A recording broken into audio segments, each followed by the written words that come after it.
Bonjour à tous, donc bienvenue à cette session du 7 février qui va concerner le dossier médical personnalisé ou personnel. Nous avons le plaisir de recevoir Monsieur Pierre Zagenbaum qui fait partie du LIMSI, donc UMR-CNRS je pense, de l'Université Paris-Saclay à Orsay, France, et qui va nous parler des données médicales dans les textes législatifs, j'imagine. Merci. Bonjour, Pierre Zagenbaum, directeur de recherche au CNRS. Voilà, donc on est encore pour quelques jours une unité propre du CNRS. Donc d'ailleurs voilà, le LIMSI, ah oui c'est un peu long. Le LIMSI donc est un beau laboratoire avec une nouvelle aile. Et au LIMSI, une grosse partie de l'activité, à peu près un tiers de l'activité, consiste en du traitement automatique des langues, avec de la reconnaissance de la parole, de la reconnaissance des signes pour la langue des signes, de la détection de sentiments, d'opinions, de la traduction automatique, de l'extraction d'informations, de recherche de réponses à des questions, du dialogue homme-machine, etc. Voilà, alors ce dont je vais vous parler aujourd'hui, c'est de traitement de textes médicaux, avec derrière les problèmes de confidentialité et d'anonymisation qui se posent. Et donc le plan que je suivrai consiste à d'abord vous présenter ce que c'est que le traitement automatique des langues, les méthodes employées, et puis comment ça se passe sur des textes médicaux et les questions d'anonymisation que ça pose et comment est-ce qu'on peut essayer de les traiter. Donc le point de départ, c'est que les textes en général, et en particulier dans le domaine médical ou biomédical, sont porteurs de connaissances, sont porteurs d'informations, et que ces informations telles quelles dans les textes sont difficiles à traiter informatiquement. Par contre, on cherche à obtenir ces informations, à analyser automatiquement ces textes. Oui, je peux rapprocher plus si c'est pas assez fort. Non, c'est bon. On cherche à analyser automatiquement ces textes pour, en gros, transformer les textes en données. De la bibliographie sur le traitement de la langue médicale. Alors, un exemple. Alors, tous les dossiers que je vais vous montrer sont faux. Ils ont été fabriqués, transformés, etc. Voilà une lettre de sortie. Et cette lettre, voilà, c'est du texte. Et dedans, on pourrait s'intéresser aux médicaments qui sont prescrits, aux doses de ces médicaments, à quand ces médicaments ont été donnés ou quelle durée la prescription doit continuer. Et donc, on voudrait pouvoir construire une base de données, une table qui va contenir ces informations. Et ce qu'on appelle l'extraction d'informations, c'est la tâche qui, en traitement automatique des langues, consiste à lire ces textes en diagonale automatiquement et aller repérer les informations des types qui ont été choisis. Donc là, si on s'intéresse à des entités de type médicaments, doses, fréquences, on va remplir cette table. Et puis on s'intéresse aussi aux relations entre ces entités. Donc là, la flécaïne qui est indiquée au tout début, elle est prise à un dosage d'un comprimé le matin et le soir. Et donc ça nous donne une relation entre ces mentions d'entités. Voilà, donc ça, c'est la toile de fond. On cherche donc à extraire des informations à partir de textes pour pouvoir ensuite, derrière, travailler sur ces informations. D'autres exemples, là, c'est un extrait d'un message sur un forum de santé.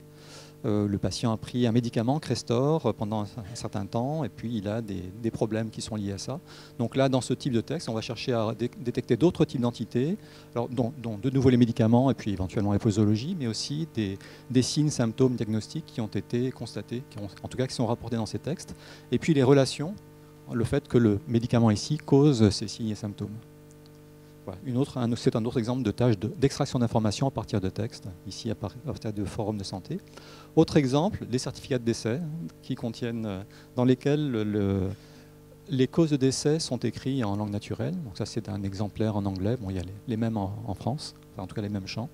Et là, ce qu'on va chercher à faire, c'est à repérer chaque diagnostic qui est indiqué là, en langue naturelle, et puis aller chercher sa référence dans une classification qui est la classification internationale des maladies. Donc là, c'est ce qu'on appelle souvent du codage ou de la normalisation. Ça s'apparente à l'entity linking, au liage référentiel dans les bases de connaissances, dans le web sémantique. Autre exemple d'utilisation du traitement automatique des langues, alors là, dans un contexte très différent, du dialogue. Là, c'est un exemple d'un système qui joue le rôle d'un patient pour entraîner des étudiants en médecine à interroger un patient. Et donc le système, l'étudiant pose des questions, par exemple, avez-vous mal? Et le système répond en fonction d'un cas clinique qui est décrit, qu'il a dans sa base. Il joue le rôle de ce cas clinique. voilà, à quel endroit, j'ai des douleurs de poitrine à droite, depuis quand, etc. Et vous voyez que le système là, doit interpréter les questions en contexte. Donc il y a toute une problématique liée à ça, à une gestion de dialogue qui n'est pas juste des questions dans l'absolu. Alors globalement, le traitement automatique des langues cherche à faire en sorte qu'un système puisse traiter de la langue aussi bien que le font les humains. Donc c'est une tâche d'intelligence artificielle. Et dans le domaine médical, eh bien, l'un des intérêts, c'est de passer de textes comme des comptes rendus hospitaliers à des données qui vont pouvoir être utilisées pour des études, avec cette tâche donc, que je décrivais tout à l'heure d'extraction d'informations. La deuxième tâche que j'ai montrée, où on cherchait par exemple à coder les diagnostics dans un référentiel a priori, on appelle ça souvent indexation, codage, c'est de la classification aussi, c'est de la catégorisation de texte. L'autre exemple que je prenais, c'était le système de dialogue, où on a la langue qui est utilisée comme moyen d'interaction entre une personne et une machine. Et puis il y a d'autres usages, d'autres applications du traitement automatique des langues qui concernent l'aide à l'usage humain de la langue, par exemple la reconnaissance de la parole pour faire de la dictée, la traduction automatique, la correction automatique aussi. Tout ça, ce sont des usages dans lesquels il y a un humain qui utilise de la langue et puis on essaye de l'assister pour que ça se passe bien. Et puis, alors, du point de vue médical, les informations typiquement que l'on va extraire de texte vont être utilisées pour différents usages, en particulier pour calculer des statistiques, pour faire des études épidémiologiques. C'est comme ça qu'on rapporte les statistiques de santé. Par exemple, le fait que la mortalité en France, la première cause de mortalité soit telle ou telle maladie, ça vient de l'étude statistique des certificats de décès, après leur codage dans un référentiel qui permet de faire des agrégations, de savoir ce qu'on compte. Voilà, puis ça sert aussi pour la recherche médicale de façon plus large. Alors, comment est-ce qu'on fait pour cette tâche d'extraction d'informations? Comment est-ce qu'on passe de texte à des données? Les problèmes d'abord qui se posent, c'est que la langue peut exprimer une information de beaucoup de façons différentes. Donc on a un problème de variation. Et si on traite mal cette variation, on aura un mauvais rappel, on va manquer des informations. Donc par exemple, infarctus du myocarde, ça peut se dire aussi infarctus myocardique, myocarde infarcti, encore crise cardiaque en langue patient. Et un autre ennui, c'est qu'on ne peut pas connaître tous les mots d'une langue. Le lexique est ouvert. Il y a des mots qui se créent, alors soit très très régulièrement, comme cliniquement, qui est employé couramment dans les comptes rendus, mais qu'on ne trouve pas dans le dictionnaire. On peut construire des mots en agrégeant des morceaux, comme cardiovasculaire. Il y a bien sûr les noms de personnes. On ne peut pas avoir un lexique qui contienne tous les noms de personnes. Et puis il y a des noms de personnes qui en plus sont des noms de maladies, et ça pose d'autres problèmes. Tout ce qui est abréviation acronyme, comme le STRAS, ou PT pour dire patient, ou point, ou autre chose. Les fautes de frappe, hémorragie, alors Alzheimer, il y a beaucoup de façons d'écrire Alzheimer. En tout cas, on rencontre beaucoup de façons d'écrire Alzheimer dans les textes. Dans l'autre sens, les mêmes mots peuvent avoir plusieurs sens ou peuvent être utilisés dans différents contextes et être interprétés différemment. Donc iris, c'est l'iris de l'œil, mais c'est aussi une fleur et on peut rencontrer la fleur dans certains traitements. Le ventricule, ça peut être le ventricule du cardiaque, mais un ventricule aussi dans le cerveau. Le genou, c'est normalement le genou ici, mais j'ai vu ça employé en cardiologie pour décrire le genou d'une artère. Un endroit où une artère fait un coude. Bon. Donc vous voyez que même en domaine spécialisé, même en fixant la spécialité, les mots restent ambigus. Et c'est une propriété générale de la langue. Donc ça vient du fait que la langue naturelle n'est pas un langage formel. Le sens des mots évolue, le sens des mots est souple. Et c'est ça qui nous pose des problèmes, parce qu'on doit s'attaquer à un objet qui n'est pas formel, et on sait qu'a priori, on n'aura jamais 100% de rappel de précision. On ne fera jamais aussi bien que les humains là-dessus. Un autre point, c'est que pour faire l'analyse de texte, pour faire du traitement de la langue, on a besoin de connaissances sur la langue, sur le domaine. Alors ce sont des connaissances soit que des humains ont mises au point, des dictionnaires, des bases de connaissances, des grammaires, etc., soit des connaissances qu'on acquiert automatiquement par apprentissage automatique à partir d'exemples. Alors, j'illustre un petit peu ces deux types deux grands types de méthodes, méthode à base de connaissances humaines ou méthode à base d'apprentissage automatique. Un exemple tout simple, là, c'est on veut reconnaître des dates, et bien on va écrire une expression régulière qui reconnaît les dates. Ça c'est encore relativement formel, encore qu'il y a beaucoup de variations quand même dans les dates.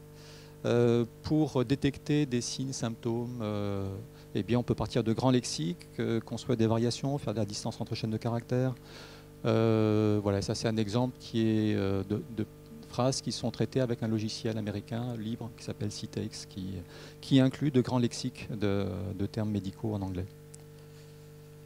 Voilà, on peut traiter quand même un certain nombre de variations avec des méthodes qui utilisent des connaissances sur la variation habituelle des mots, sur la morphologie, sur la syntaxe. Les méthodes guidées par les données, elles, vont partir d'exemples. Alors ça, c'est un exemple pris en radiologie. Bon, j'ai tiré ces exemples d'un article qui est pratique parce qu'il a des jolies figures. Ici, on a des exemples dans lesquels il y a un signe présent. Donc, feeling defects are seen. Feeling defects. Là, apparemment, le terme feeling defects est très, très marquant. Là, une façon de faire, c'est une méthode un peu de type recherche d'information. On représente les phrases simplement par le sac de leurs mots. Éventuellement, après avoir normalisé les mots, c'est-à-dire qu'on transforme les pluriels en singuliers, ce n'est pas le cas ici. Et on crée des grands vecteurs qui indiquent la présence ou absence des mots, ou bien qui indiquent le nombre d'occurrences des mots, ou bien on met des scores éventuellement de significativité des mots dans ces textes. Et puis, on a des exemples positifs dans lesquels le signe a été noté, et puis des exemples négatifs dans lesquels le signe n'est pas présent. Par exemple, no feeling defects, bien qu'il y ait les mots feeling defects, mais il y a un no devant qui va l'annuler. Et donc, on a des exemples positifs et des exemples négatifs. Où on entraîne, à l'aide d'un algorithme d'apprentissage, on va créer un modèle qui encode les connaissances qu'on a sur ce qui discrimine entre exemples positifs et exemples négatifs. Et puis ensuite, on se sert de ce modèle pour traiter des nouveaux textes qu'on représente de la même façon, sous forme de vecteurs d'attributs en général. Et à la fin, on a une décision, oui, non, est-ce que le signe est présent. Alors, ce modèle général peut s'appliquer sur tout un tas de tâches, et on peut découper des tâches de traitement automatique des langues en tâches élémentaires qui vont se traiter de cette façon, en apprentissage binaire ou multiclasse ou multi-étiquette, avec des tas de classifieurs différents. Une propriété des textes, ce sont des séquences de mots, et à ce moment-là, on peut avoir intérêt à utiliser des méthodes d'apprentissage qui font de l'apprentissage de séquences et donc qui tiennent compte de la dépendance entre les mots précédents et les mots suivants, et entre les classes des mots précédents et les classes des mots suivants. En particulier, les CRF, donc les champs conditionnels aléatoires, sont un type de classifieur qui prend en compte qui est bien adapté pour les séquences.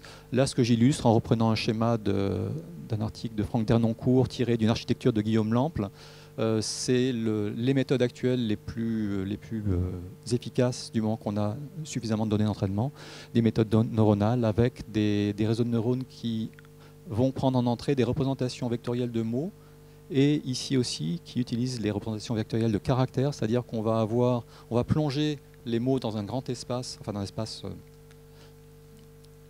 qui est relativement petit par rapport à ce qu'on pourrait faire si on n'avait pas ces méthodes-là. Et les caractères aussi, ce qui fait qu'on, même pour un mot inconnu, on va se servir de la séquence de caractères qui compose ce mot pour construire une représentation qui est issue des représentations qu'on a construites pour les caractères pour d'autres mots dans d'autres contextes. Et ça sert par exemple pour des mots comme nananagraphie. Eh bien, graphie, même si ce n'est pas un mot entier, sa séquence de caractères va encoder une certaine information qui va implicitement dire que c'est un examen. Voilà donc les réseaux récurrents qui prennent en compte le contexte, et puis derrière une couche CRF qui prend en compte le contexte pour la prédiction de classe. Et ça donne actuellement les meilleurs résultats sur des tâches d'extraction d'informations dans des situations où on a suffisamment de données d'entraînement. Alors, pour mettre au point des systèmes, que ce soit à la main ou avec des méthodes d'apprentissage, il faut qu'on ait des données sur lesquelles on sait ce qu'il faut faire. Donc il faut qu'on ait des corpus de texte, typiquement qu'on a à noter la main. Donc là je reprends l'exemple de tout à l'heure. On va noter que faiblesse c'est un signe ou symptôme, tremblement c'est un signe ou symptôme, que Crestor est un médicament, et on va ensuite entraîner le système sur ces données-là. Alors, quand ces données sont des textes qui sont issus de dossiers de patients, ce sont des données confidentielles aussi, et donc on se retrouve à avoir un problème de source de données d'entraînement. Ce qui pose un gros problème pour la mise en place de méthodes de traitement automatique des langues dans le domaine médical, puisque l'accès aux données primaires qui permettrait de mettre au point les systèmes est difficile et compliqué. Donc là, on se mord un petit peu la queue. Alors, confidentialité. Donc les dossiers de patients, les données dans les hôpitaux sont restreintes aux professionnels qui traitent le patient. Et alors on discutait tout à l'heure avec Marc Udja qui va parler ensuite du fait que quand il change de casquette et qu'il devient chercheur, parce qu'il est médecin et chercheur, eh bien les données ne sont plus dans l'hôpital. Enfin, s'il passe les données du côté de l'université, voilà, c'est une autre personne, un autre rôle, une autre personne. Ce n'est plus pour le traitement du patient. Donc ces données sont très utiles pour différents types d'utilisation, donc des utilisations secondaires des données de santé. Il y en a besoin plus largement en recherche, et ce que j'illustrais de mon côté de traiteur automatique de langue, c'est que pour le traitement automatique des langues aussi, on a besoin de textes annotés, et donc de ces données pour faire nos travaux, pour mettre au point des méthodes, y compris les méthodes d'identification. Alors, ces textes donc, qui contiennent des informations potentiellement identifiantes, ce que l'on peut chercher à faire pour qu'ils deviennent moins sensibles, c'est de les désidentifier, c'est-à-dire repérer les informations qui pourraient aider à l'identification, et puis les masquer, les changer, les transformer. Donc en général, on va avoir un processus en 2 phases. La première phase, c'est une tâche d'extraction d'informations, comme j'ai décrit tout à l'heure, c'est-à-dire on va chercher à repérer des types d'entités dans le texte, qui vont être les noms de patients, les numéros de téléphone et d'autres choses comme ça. Et puis, on va ensuite les masquer. Alors soit mettre un gros coup de stabilo dessus, enfin de blanc, soit les remplacer par, là c'est juste patient, soit les remplacer par un substitut plausible.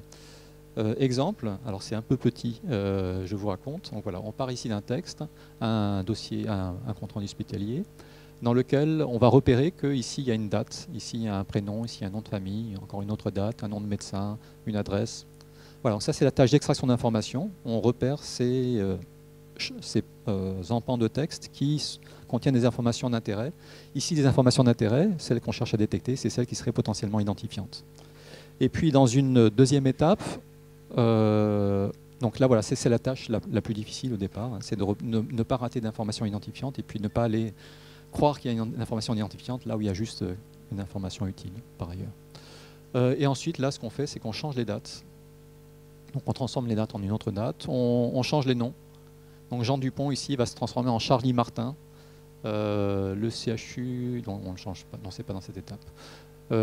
Et donc on va créer une variante de ce compte rendu qui ressemble comme 2 gouttes d'eau au compte rendu initial, mais dans lequel aucune des informations identifiantes n'est plus réelle.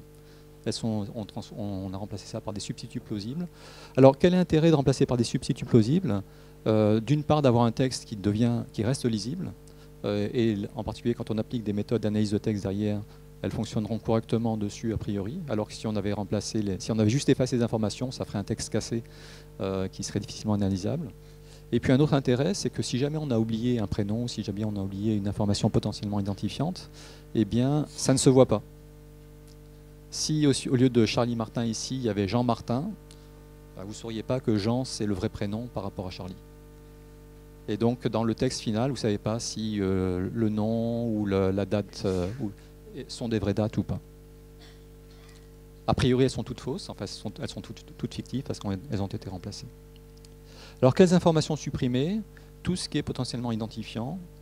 Ça, c'est l'idée générale. Et puis, les États-Unis ont mis en place une règle particulière qui dit que si 18 types d'informations qui sont listés ici, donc c'est la première colonne, sont supprimés, à ce moment-là, on est dans un bon cas et les procédures peuvent être simplifiées. Oui.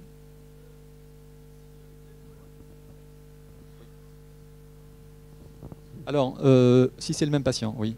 Donc, effectivement, cette création de substituts plausibles pose des questions comme celles que tu soulèves. Et donc, effectivement, toutes les dates sont changées de la même façon, les noms dans le texte sont changés de la même façon. Et si on a un patient avec un dossier avec plusieurs textes, il faut les traiter tous ensemble pour changer les noms de la même façon, pour rester homogènes. Et ça soulève un autre problème, disons un risque associé, qui est que si on en rate un seul, ça met en cause le tout. C'est-à-dire que quand on veut évaluer le vrai risque de réidentification d'un dossier de patient, il faut prendre tous ces textes ensemble. Et dès qu'on a identifié le patient dans un texte, si on sait que c'est des textes qui vont ensemble, on a ça. Oui.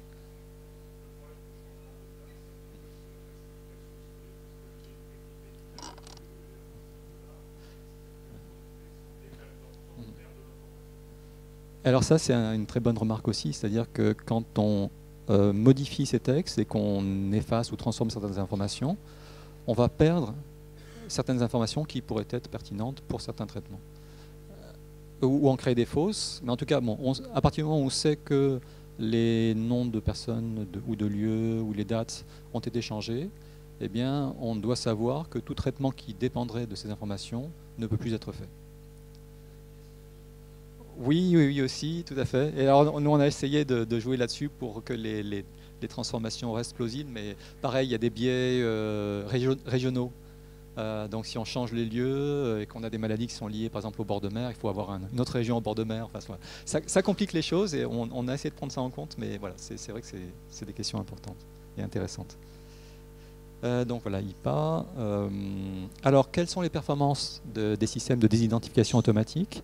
Celui dont je montrais le schéma tout à l'heure, sur des textes pour lesquels il avait un corpus d'entraînement, il a de très très bonnes performances. Donc voilà, alors très très bonne. Celui que je vous présentais, c'est celui qui est tout en bas là.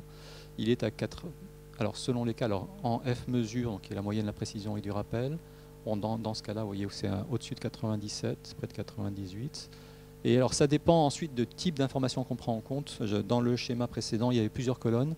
Ce que demande IPA, ce qui avait été pris en compte plus complet dans une campagne d'évaluation sur les systèmes d'extraction d'informations et d'anonymisation.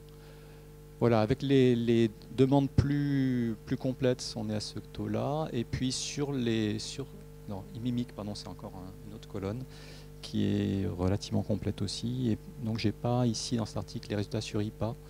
Mais voilà, donc vous voyez qu'on est assez haut. Alors, une chose à prendre en compte, c'est est-ce que c'est bien ou pas? Là, les questions. Est-ce que c'est suffisant ou pas? Donc, est-ce que 99,3 c'est suffisant? Ça dépend aussi sur quel type d'information c'est. Et puis, l'autre point que je voudrais souligner, c'est que ces résultats sont obtenus sur des textes du même type que ceux de la base d'entraînement. Et que si on entraîne un système sur les comptes rendus d'un service et qu'on l'applique au compte rendu d'un autre service, il y a une distance et les résultats ne vont pas être aussi bons. Même chose si on change d'hôpital, etc., etc. Donc il faut, pour entraîner un système, avoir une base la plus variée possible et avec des exemples les plus nombreux possibles. Et en fonction de ça, les performances vont changer. Alors les difficultés, c'est tout ce qui est lié à la variabilité, toutes les difficultés que j'ai soulevées tout à l'heure.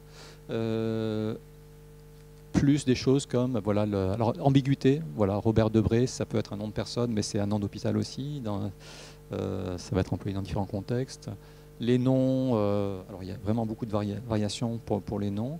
Et là, alors c'est petit aussi, mais voilà des exemples du même article de Dernoncourt, donc avec des systèmes.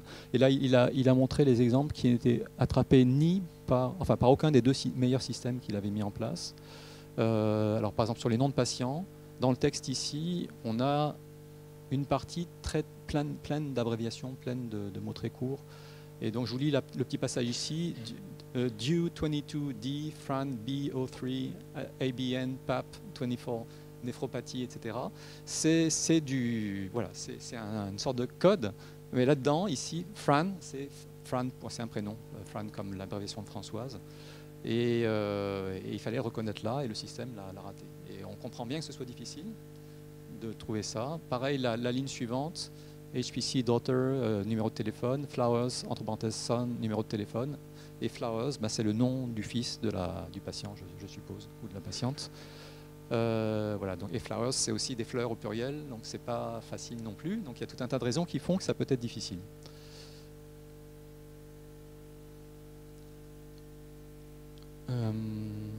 Voilà, et là, pareil, il y a des lieux qui ont été ratés, des dates qui étaient un peu compliquées à trouver. Et alors, dans certains cas, est-ce que Fran, c'est vraiment très identifiant? Il y a beaucoup de gens qui s'appellent Fran. C'est grave ou pas selon les cas. Alors, il existe très peu de corpus de textes médicaux qui sont disponibles pour la recherche. J'en cite un, je crois que ça doit être le seul, qui a été préparé aux États-Unis, qui a été désidentifié, bien travaillé, bien préparé. Et puis, quand on s'en sert, on a quand même on signe un contrat, on s'engage à le protéger, etc. Mais ça existe. Voilà. Alors, quels sont les risques de réidentification? Donc, on s'est posé la question, et là j'ai mes collègues Cyril Groin et Aurélie Névéol au LIMSI, puis Nicolas Griffon au CHU de Rouen, qui ont étudié si, à partir d'une base de comptes rendus médicaux qui avaient été désidentifiés automatiquement, un médecin de l'hôpital, qui est Nicolas Griffon, pouvait retrouver de quel patient il s'agissait, en lisant les comptes rendus, puis en faisant tout ce qu'il pouvait, tout ce qu'il voulait. Et là, les conclusions, c'était que ce médecin ne pouvait détecter a réussi à réidentifier un patient. Et ça, c'était en se servant de la base de données de l'hôpital, donc en allant chercher, en se rendant compte que le texte mentionnait un certain type de maladie, en cherchant ce qui était une maladie qui était indexée dans la base, et en cherchant tous les patients qui avaient cette maladie, et ensuite en comparant, il a pu retrouver qui c'était. Mais donc ça demandait, dans ce cas précis, un accès à la base de l'hôpital, et donc ça veut dire qu'il avait accès de toute façon à tout. Voilà, donc ça montre que, enfin, ce qu'on peut en conclure, c'est que la réidentification est difficile, au moins pour... dans cette expérience, et qu'il fallait avoir des informations d'initiés, disons, pour pouvoir retrouver de quel patient il s'agissait. Voilà, alors ça ne se généralise pas complètement, mais c'est un exemple d'étude. Il y a des études intéressantes aussi qui sont faites pour essayer de voir comment est-ce qu'il faudrait mesurer le risque de réidentification. Nous, ce qu'on fait en traitement automatique des langues, c'est quelque chose qui n'est pas tout à fait ça. Quand on évalue les systèmes avec les résultats que je vous montrais précédemment, on compte si tous les endroits où il y avait une information identifiante ont été trouvés. Et donc là, 99%, ça veut dire que 1% des entités, donc des mentions dans un texte qui auraient été trouvées, n'ont pas été trouvées. En pratique, comme je disais tout à l'heure, si un patient a plusieurs comptes, déjà si dans un texte il y a plusieurs mentions, une suffit à réidentifier le patient. Donc c'est 1%. S'il y avait plusieurs mentions, ça fait déjà, il faut multiplier la probabilité d'en trouver une. Et s'il y a plusieurs documents, il faut aussi multiplier les probabilités. Donc, ou en tout cas, tu as plutôt les additionner dans ce cas-là. En tout cas, tout ça fait que les 99% ici se traduisent dans un pourcentage bien plus bas lorsqu'on veut savoir si le patient risque d'être retrouvé. Et c'est ça qui a été pris en compte dans l'étude de Scaiano, que je cite ici. Donc eux se sont intéressés à évaluer la probabilité de fuite, c'est-à-dire de réidentifier quelqu'un, à partir de mesures de base, en tenant compte du fait qu'il y a certaines informations aussi qui sont directement identifiantes et d'autres seulement indirectement. Ils leur donnent une probabilité un petit peu plus faible, un risque un peu plus faible. Voilà, et avec ça, ils arrivent à calculer des intervalles de confiance sur la réidentification d'un patient à partir d'une base de texte. Alors, ce qu'on pourrait dire, c'est, OK, nous, on essaie en général d'équilibrer la précision et le rappel. C'est-à-dire le rappel, c'est bien trouver toutes les informations identifiantes, et la précision, c'est ne pas dire que n'importe quoi qui est là est identifié alors que ça ne l'était pas, parce qu'à ce moment-là, on perd des informations utiles pour les traitements de fond. Et donc on pourrait dire on va essayer d'augmenter le rappel au maximum, mais tant pis si on perd en précision. Mais il y a quand même un certain nombre d'informations qui sont vraiment utiles et dans un certain nombre de cas on ne veut pas perdre. Même des informations qui semblaient éventuellement pas très utiles, comme des lieux géographiques ou bien le côté temporel. Pour certaines recherches épidémiologiques, c'est important. Voilà. Alors souvent quand même ce dont on se rend compte, c'est que il est plus facile de trouver un patient s'il y en a aussi une variété de documents sur le même patient, en particulier les images, les résultats de laboratoire et tout ça. Donc il ne faut pas juste s'attacher au texte, mais regarder tout le contexte. Et dans ce qu'on a vu tout à l'heure, c'était que la réidentification demandait d'avoir accès à la base de l'hôpital et puis à l'outil de savoir interroger l'outil correspondant. Tout ça, ça nous fait nous pencher aussi sur d'autres directions que la désidentification des textes. Alors pour nos besoins de traitement automatique des langues, donc là je change un petit peu de perspective. L'un des points de vue pour la désidentification de documents, c'est pour avoir les textes d'origine modifiés, désidentifiés pour pouvoir travailler sur ces données-là. Et puis un autre besoin qui est celui qu'on a plus spécifiquement en traitement automatique des langues, qui est d'avoir des corpus d'entraînement pour mettre au point nos méthodes d'analyse de texte, y compris les méthodes de désidentification. Et là, on cherche dans d'autres directions si on pourrait avoir des textes qui ne sont pas le produit de la désidentification de textes existants, mais autre chose. Alors, donc des textes qui seraient anonymes. Par exemple, si dans un dossier de patient, il y a une phrase et que la même phrase est employée dans le dossier d'un autre patient, c'est qu'elle n'est pas discriminante entre ces deux patients. Donc des phrases qui telles quelles, ou des segments de phrases qui telles quelles sont réemployés telles quelles d'un patient à l'autre, ne sont pas identifiants par définition. Une autre façon de faire pourrait être de partir d'une base existante, la base mimique de compte rendu américain, et puis de la traduire en français. Alors bon, ça pose tout un tas de problèmes. Il faut réviser la traduction, il faut l'adapter pour que ça devienne des textes qui ressemblent au compte rendu français, mais c'est une piste que nous explorons. Une autre façon de faire, c'est d'essayer de créer automatiquement des textes. Bon, il y a des générateurs de textes, hein, et on peut essayer de les entraîner pour qu'ils produisent des textes qui ressemblent à des textes normaux. Mais ça veut dire qu'on va entraîner des systèmes sur des textes qui sont au début des comptes rendus, et en ce moment-là, il faut qu'on trouve des comptes rendus qui soient suffisamment désidentifiés. On peut demander à des médecins ou des étudiants en médecine d'écrire des comptes rendus sur des patients qui n'existent pas. Et à ce moment-là, c'est des comptes rendus plausibles, mais qui sont fictifs. Donc ça peut être très bien. Et puis, il y a une autre voie qui a été utilisée cette année par Natalia Grabar et ses collègues, Vincent Claveau et d'autres, qui consiste à reprendre des cas qui ont été publiés. Il y a des études de cas publiées dans la littérature scientifique, et à ce moment-là, les cas sont anonymisés très proprement, et puis de toute façon, ils sont déjà publics. Voilà, et donc ils ont repris des publications et les cas qu'il y avait dedans. Alors, avant de conclure, je voulais juste pointer du doigt un autre problème qui est lié à ces questions de texte et de textes plus ou moins désidentifiés, c'est que lorsqu'on entraîne un algorithme d'apprentissage sur des textes, enfin sur n'importe quoi, mais en particulier sur des textes, donc l'algorithme en général va apprendre ce qu'on appelle un modèle, donc ce qu'il doit retenir pour pouvoir ensuite prendre des décisions. Et ce modèle enregistre des informations sur les documents d'origine, sous forme de vecteurs d'attributs, mais selon les attributs qui sont employés, selon les caractéristiques qui sont employées, ces caractéristiques peuvent renseigner sur les textes d'origine. Par exemple, les systèmes de reconnaissance de la parole ou les systèmes de traduction automatique utilisent des modèles de langue qui encodent les probabilités d'apparition d'un mot dans une phrase ou d'une séquence de 2 mots, d'une séquence de 3 mots, etc. Et donc ça, c'est dans le modèle. Et donc si vous avez toutes les séquences de 2 mots ou 3 mots d'un corpus dans votre modèle, vous avez beaucoup d'informations sur ce corpus. Voilà, donc ça pose la question de tout ce qui est entraînement de systèmes de n'importe quelle nature sur des corpus médicaux qui contiennent des données confidentielles, même à partir d'un corpus désidentifié, comme il y a une petite probabilité de réidentification, qu'est-ce qu'on peut encore faire avec un modèle appris là-dessus? Et en tout cas, ça veut dire que dans l'immédiat, on ne peut pas comme ça entraîner un système dans un hôpital et puis prendre le modèle et aller ailleurs. Le modèle est lui aussi, normalement, à hériter de certaines propriétés qui pourraient être confidentielles. Voilà, donc pour conclure, dans les textes médicaux, il y a des informations potentiellement identifiantes et on a besoin de les désidentifier pour pouvoir travailler dessus. Les systèmes actuels ont de bonnes performances sur ces textes pourvu qu'ils soient entraînés sur des bases proches. On peut se demander si ces performances sont suffisantes, à partir de quand, avec quel type d'erreur résiduelle pour être vraiment utilisable, pour être autorisé à être sorti. Et du côté au moins strictement traitement automatique des langues, on évalue aussi d'autres pistes pour avoir des corpus d'entraînement pour nos besoins. Je vous remercie.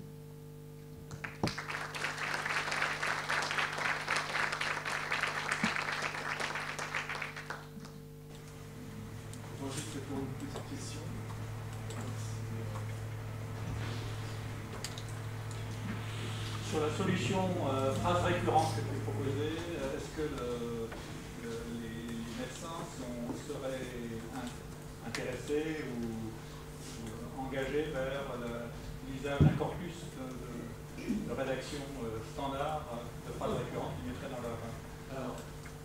Pour moi, c'est deux parties différentes. Donc, phrase récurrente, c'est ce que je mettais tout en haut, et puis corpus de texte fictif rédigé par des médecins. Là, je parle de corpus de texte réel, c'est-à-dire que le médecin produirait voilà, c'est ça. le diagnostic à partir d'un corpus. Voilà, donc ça, à mon avis, il faut juste trouver un financement et demander à des étudiants en médecine ou